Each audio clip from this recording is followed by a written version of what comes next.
Well, hello, everyone. My name is Paul Gould, and I am a professor of philosophy of religion at Palm Beach Atlantic University in West Palm Beach, Florida. So we're in South Florida.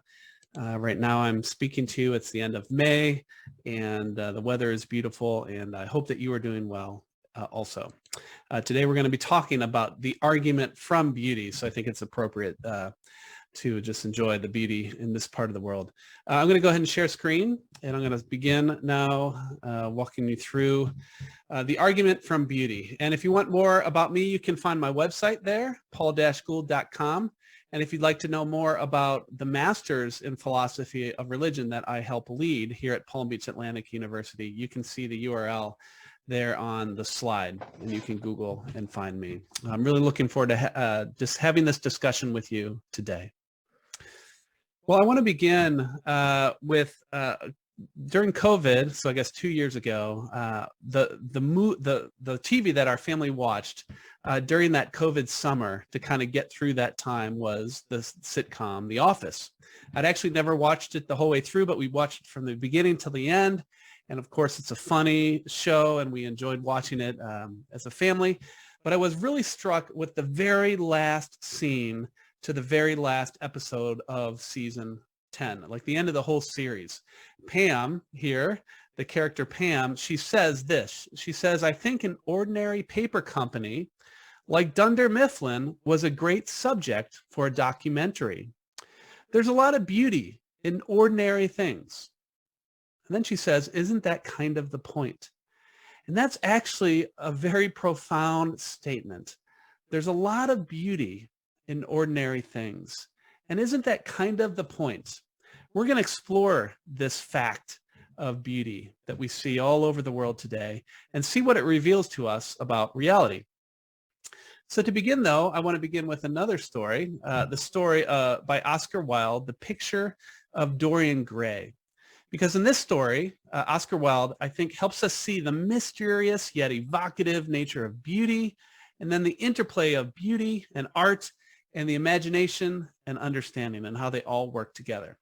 So we have in this story Basil Hallward, who had painted a masterpiece, a portrait of his alluring and beautiful young friend, Dorian Gray. Now, the artistic representation is so perfect that it's difficult to distinguish the person from the painting. And Basil has successfully captured, it seems, beauty itself. The young Dorian Gray in the story is unaware of his beauty until it's pointed out by Basil's friend named Lord Henry. He says this, "You have a beautiful face, Mr. Gray. Don't frown, you have." And then Lord Henry quickly moves from the beauty of Dorian Gray to theorizing about beauty itself. And this is the quote you have here. This is from Lord Henry in the story. He says, "And beauty is a form of genius. It is higher indeed than genius, as it needs no explanation." Then he says, "It is of the great facts of the world, like sunlight or springtime, or the reflection in dark waters of the silver shell we call the moon. It cannot be questioned. It has its divine right of sovereignty. It makes princes of those who have it. You smile? Ah, when you have lost it, you won't smile. People say sometimes that beauty is only superficial. That may be so, but at least it is not so superficial as thought is. To me, beauty is the wonder of wonders. It is only shallow people who do not judge by appearances. The true mystery of the world is the visible, not the invisible." Now, if you look at this quote, this is high praise, but somewhat confusing praise of beauty. Beauty is, we are told, of the great facts of the world. And it's one of the true mysteries of the world as we read there. And this seems correct. Beauty is, in fact, something of great value. It's evocative, and it's deeply mysterious. But also, beauty cannot be questioned, he says, and it needs no explanation, and it is not so superficial as thought is. Now, these are confusing claims. It would seem that beauty, like anything else that exists, is in need of an explanation. And it's not clear to Lord Henry or to Oscar Wilde what he meant in saying that beauty is not as superficial as thought. So all of this is suggestive, but these important questions remain. And so what I want to do today in our brief time is explore two questions that Oscar Wilde's story raises, but ultimately doesn't answer. And those are the questions, very simply, what is beauty? What is the nature of beauty? And then secondly, what does beauty reveal about ultimate reality? And what I want to suggest to you is that the facts of beauty actually can be plugged into an argument that has a theological conclusion. In other words, I think that beauty we can form an argument from beauty to the existence of God. Okay, so let's begin with our first question. What is beauty? Now recall Lord Henry's claim that beauty is of the great facts of the world. Let's unpack that claim. And the way that I want to do that is I want to begin with some uncontroversial claims. First, I just want to state that there are physical facts. So for example, there's truths about the world that are about physical things. So for example, about the mass of an electron, or the number of chairs in this room, or the temperature here today in Florida. These are physical facts. These are truths about physical reality or some part of physical reality. Now, just as there are physical facts, I claim that there are also moral facts in the world too. Now, this is a little more controversial, but I suggest that these two are of the great facts of the world. So for example, it is a fact that honesty is a virtue, or that rape is wrong, or murder is wrong, or racism is wrong, or as Oscar Wilde's novel illustrates, that vanity is deadly, right? And therefore wrong. Now, just as there are physical facts and moral facts, let me state one more, even more provocative claim. There are also aesthetic facts. There are facts about beauty. In other words, beauty is part of the furniture of the world. And so we can unpack this claim, I think, by switching from language about facts to language about things. So just as there are physical things, I want to argue that there are beautiful things. Now, Lord Henry pointed to sunlight, to springtime, to the moon's reflection on dark waters. We could add to that list the everyday beauty of an urban park, the awe-inspiring beauty of a mountain range, or a sunset, the elegance of a dance move or a batter's swing in baseball, or the sublimity of Coleridge. Coleridge is the rhyme of the ancient mariner poetry, or the sophistication of the laws of nature like Einstein's Fields equations, or the simplicity of the law of gravity, or the fittingness of an act of mercy. All these things are objectively beautiful. They're of the great facts of the world. Now, of course, there is an objection to this that can be raised, and maybe you've heard this phrase that beauty is in the eye of the beholder. Now, the view that I'm advancing would reject that. My claim is that beauty is actually an objective feature of the world. And there's a number of arguments that you could give, and I'll just highlight two of them for thinking that beauty is an objective feature of the world. Number one, we have, if beauty wasn't an objective feature of the world, we wouldn't be able to have agreement and disagreement about beauty, but yet we always agree. And I'm told often by my wife that my judgments about beautiful things are wrong, right? And then there's also this argument for what is called the indispensability argument. And this has to do with the fact that in theory construction, in science and philosophy, theories are judged as probably true or false in light of the theory's possession or lack of possession of certain theoretical virtues. And those theoretical virtues are all aesthetic properties. They're things like simplicity or elegance or empirical adequacy or a coherence or explanatory scope or explanatory power.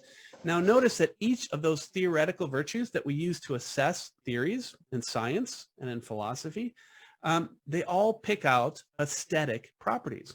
And so we just can't do without these things. And this is suggestive that in some way, as one writer has put it, that beauty is, quote, allied with truth, okay? Now, there's two other things that I want to point out about beauty that will be helpful as we get to the argument from beauty. And the first of those additional features is this idea that the perception of beauty is a kind of invitation. It's a kind of personal message that invites us to reconsider the world afresh. And it guides us to help us find our place in the world.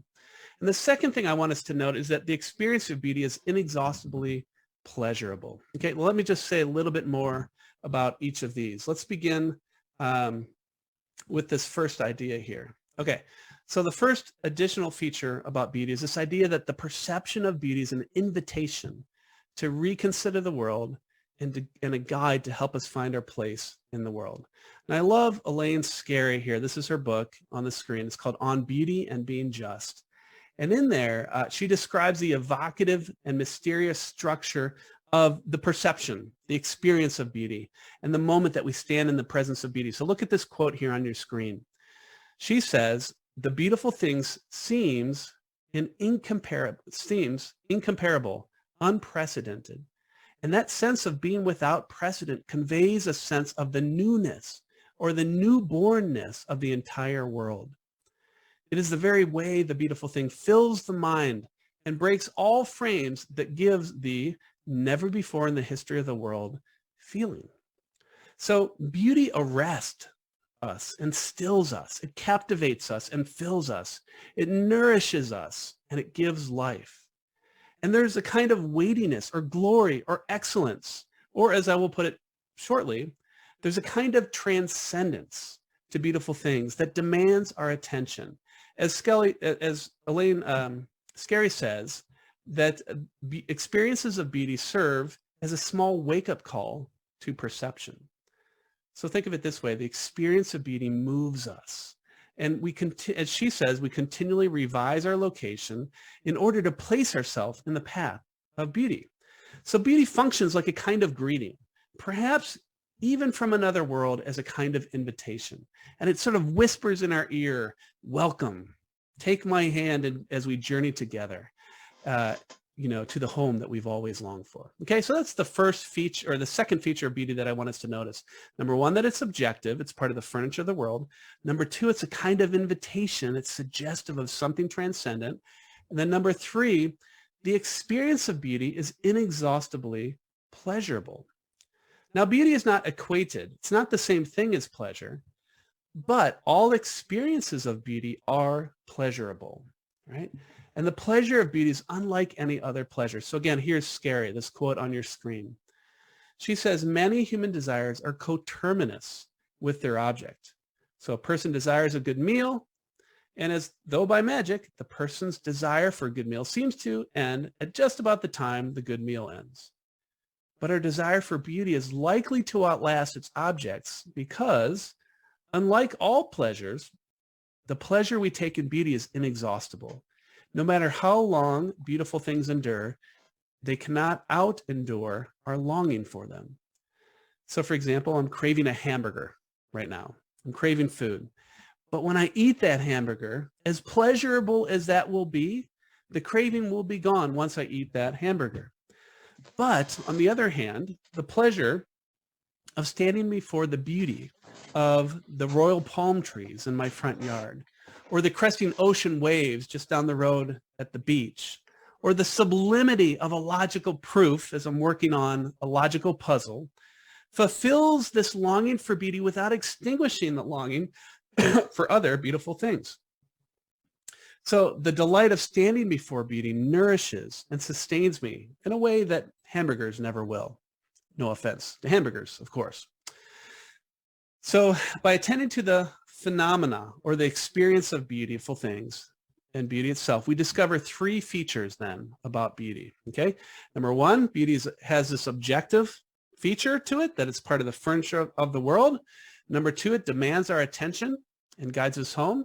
And number three, it's inexhaustibly pleasurable.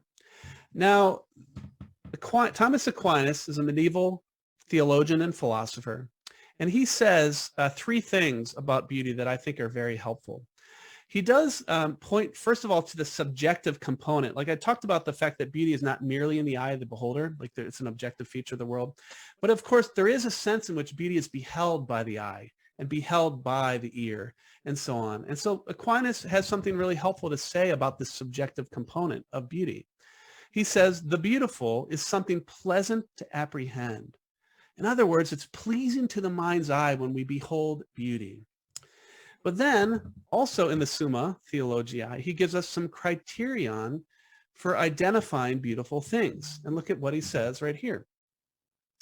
He gives us 3 criteria. He says, for beauty includes 3 conditions: integrity or perfection, since those things which are impaired are by the very fact ugly; due proportion or harmony; and lastly, brightness or clarity, whence things are called beautiful which have a bright color. All right, so this is a little confusing perhaps because it's old, ancient language, but notice that beautiful things, and I think this is really helpful, beautiful things, according to Aquinas, have 3 characteristics. Number 1, wholeness or integrity or perfection, as Aquinas says, such that everything is as it should be, creating in us a sense of rest and peace. Number 2, harmony or proportion, such that every part of beautiful things bring out the best of every other part, creating in us a sense of joy and a sense of at-homeness. Third, though, beautiful things possess brightness or clarity, or what I would call radiance. In other words, beautiful things communicate something transformative, even if it's veiled in mystery. All right, so that's a little bit about the nature of beauty, and we can talk a lot more about this during the question and answer time. But I want to move now from the nature of beauty to this question: what does the reality of beauty reveal about ultimate reality? Okay, so I want to begin with the Purdue University professor, Paul Draper. This is someone that I had the opportunity to study with when I did my PhD work at Purdue in Indiana. And Professor Draper thinks that beauty does provide some evidence for theism, but he thinks that the evidence is ultimately outweighed by other features of the world. So as you see in this quote, Paul says, "I agree that beauty supports theism, but maintain that the overall pattern of good and evil in the world is much more probable on naturalism than on theism. So the ability of theism to explain beauty and our enjoyment of it is a relatively small advantage for theism." But then he says, arguments from evil against theism are much more powerful than the argument from beauty in favor of theism. Now, what's interesting, others see a much tighter connection between beauty and God. So let me return again to Ellen Scarry. This is a picture of her. She says in her book on being beautiful and being just, she says, "Oh, one can see why beauty, by Homer, by Plato, by Aquinas, by Dante," and the list would go on and on, name upon name, century by century, page upon page. One can see why beauty has been perceived to be bound up with the immortal, for it prompts us a search for a still earlier precedent, and the mind keeps tripping backward until at last it reaches something that has no precedent, which may very well be immortal. It seems, at least initially, at least according to Scarry and many thinkers that she's summarizing here, that beauty does provide evidence for God. But the question that Draper raises is, how strong is that evidence for God? Now, for Paul Draper, the evidence from beauty for theism is outweighed by the evidence from evil for naturalism.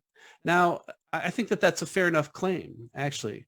Now, while I do think, and if you read Dr. Draper's literature on this, I do think he actually provides a very formidable argument from evil for naturalism or atheism, but ultimately his argument fails. And of course, to see how would take us too far off our topic today. But we can kind of set that aside. I don't think it's the case that evil supports naturalism. And so it's not the case then that evil outweighs and thus removes the relatively small advantage that he thinks beauty provides for theism. But here's the thing. Let's just set that aside. I actually think that Draper's assessment of the situation is quite wrong. And in fact, beauty doesn't merely provide a small advantage for theism.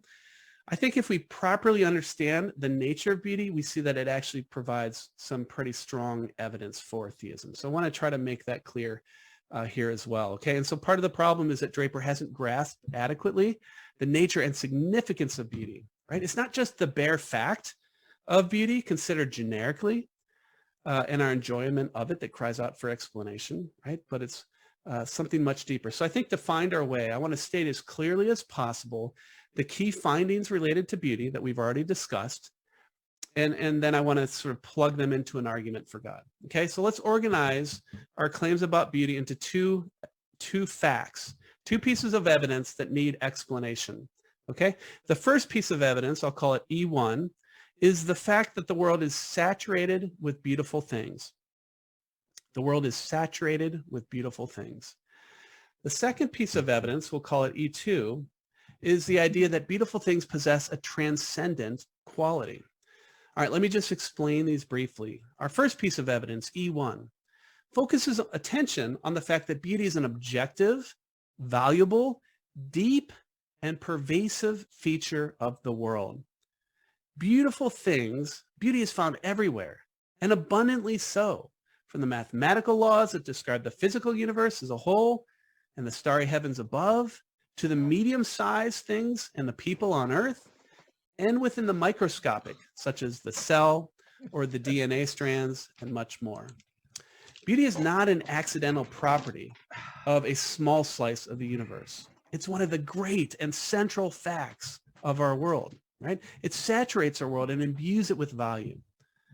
Now, E2, the second piece of evidence, focuses attention on the radiant, the evocative, the delightful nature of beauty.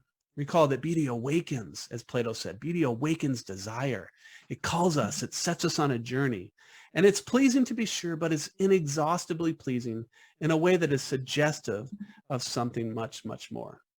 Okay, so we've got these two facts, or two pieces of evidence, E1 and E2. And I think that these two pieces of evidence cry out for explanation. So let me show you an argument now that we can advance from these facts about beauty to the existence of God. And here's how the argument goes. And it's pretty simple in its argument structure. It's a kind of inductive argument here. So here it goes. Facts E1 and E2 are not surprising given theism. Facts E1 and E2 are very surprising given naturalism. Therefore, by the likelihood principle, which is a principle of inference in probability theory, the facts E1 and E2 strongly support theism over naturalism.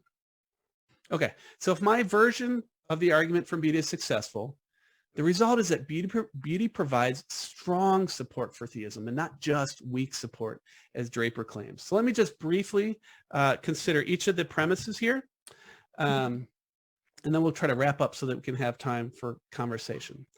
Okay, why are facts E1 and E2 unsurprising given theism? Well, for a very simple reason. Any universe, a personal being worthy of God, worthy of worship, that is God, would create will be a good universe, a universe full of value and valuable things. Now, beauty is valuable, and beautiful things are valuable things. Thus, any world created by God will be full, will be saturated with beautiful things. Moreover, a good God would want to communicate something of himself to creatures. In fact, there's this ancient principle that said that goodness is diffusive of itself, right? It wants to be shared. It wants to communicate. It wants to express. And so a holy, good God would want to share his goodness and his beauty. And so it's not surprising on theism that God would create a world that points to him and does so in delightful ways. In fact, on theism, everything points to God because everything is good and beautiful. We'll say more on this in a minute. Now, what about that second premise? On naturalism, facts E1 and E2 are very surprising. Now, regarding E1, consider an analogy with art. As Mark Wynne notes, and he's going to be following F.R. Tennant, who wrote on the argument from beauty in the early 20th century, works of art are rarely beautiful without artistic intent. And sometimes artwork fails to be beautiful even with artistic intent. Now, if naturalism is true, then there's no analogous divine artist to create a beautiful universe. Hence, on naturalism, it's very surprising that a universe is saturated with beauty. Moreover, beauty is, as we noted, valuable and objectively so. But the existence of objectively valuable facts is difficult to square with naturalism. Now, regarding E2, the radiant and evocative nature of beauty is puzzling on naturalism. As Peter Forrest, someone who's written more recently on the argument from beauty, says. He said this, he says, beautiful things and people suggest to us that there's something infinitely more beautiful. But if naturalism is true, this suggestive quality of beauty turns out to be a sham, awakening us to something, infinite beauty, that doesn't exist. Thus, the value of beauty turns out to be questionable on naturalism. Thus, the fact that beautiful things possess a transcendent quality is very surprising on naturalism. Okay? Therefore, as the conclusion says, by the likelihood principle, facts E1 and E2 strongly support theism over naturalism. All right, so I'm looking at my clock. There is an evolutionary challenge to this argument. And the question would be, can an evolutionary explanation for the perception of beauty render E1 and E2 unsurprising on naturalism? And I guess I'll just give the quick story is that I doubt it. Because on the evolutionary story, the perception of human beauty, we are told, is a natural selection's way of promoting breeding. And then the perception of natural beauty is natural selection's way of promoting our attention or our ancestors' attentions to environments conducive to life, such as lush landscapes full of fruit trees or shrubs or water. And of course, the perception of artistic beauty is just natural selection's way of promoting some group cohesion or cooperation that's helpful for survival. And unfortunately, though, for the naturalists, none of those evolutionary accounts are even, some of them are somewhat plausible, but none of them explain all cases of the perception of beauty. Just to give you some quick examples, the perception of human beauty is not always connected, as Darwin says, to sexual attraction, right? We can recognize the beauty of an infant or someone else without sexual attraction. Or the perception of natural beauty is not always wed to environments conducive to life, right? You could have a desert there that's beautiful but not conducive to life, or you can have an Arctic landscape that's not beautiful to life. Of course, you can have a tiger that's beautiful, but they're not conducive to life if you get in their way either, right? And so on. And we could talk more about this, but the conclusion is that the evolutionary objection doesn't really explain these facts in a way that make them unsurprising. Unsurprising on naturalism. And so they're very surprising given naturalism. And so what you have then is a good argument, I suggest, a good argument from beauty to God. Now let me just close with a few thoughts. We can return back to Aquinas. I love how he kind of gives a theistic grounding then to beauty. He says the beauty of a creature is nothing other than the likeness of divine beauty participated in things. Now, what does this mean? So on a theistic account of beauty, God is fundamental beauty. God is beauty itself. And then creatures are derivatively beautiful in virtue of participation in divine beauty, right? So creatures are beautiful because they share in some aspect or dimension of divine beauty. Now, what we've seen, and this will be the last thing I'll say here in this video, is that beauty teaches us important truths about God, about the world, and our place in it. We learn that there's a divine artist. We learn that the world is a work of art. And as a work of art, that the world points to and helps us understand God, the sacred realm, and our place in the divine economy. But then everything as works of art point to and illuminate the divine in some way. And so we return back to Dunder Mifflin and that show, The Office, and Pam's last comment at the end of the series. Nothing is ordinary. Even an ordinary paper company like Dunder Mifflin is extraordinary because beauty saturates our world and teaches us about God and the things of God. And we can even go further, given our theistic account of beauty, and say, in perceiving beautiful things, we indirectly perceive God himself. Let me end with a quote, one of my favorite quotes from the author, C.S. Lewis. He says in his essay, The Weight of Glory, he says, the books or the music in which we thought the beauty was located will betray us if we trust in them. And then he says it was not in them, it only came through them. And what came through them was longing. Beauty evokes desire. Listen to beauty's call. Do you hear it? God, the divine artist, is calling you home. Thanks for your time. I look forward to our question and answer time together.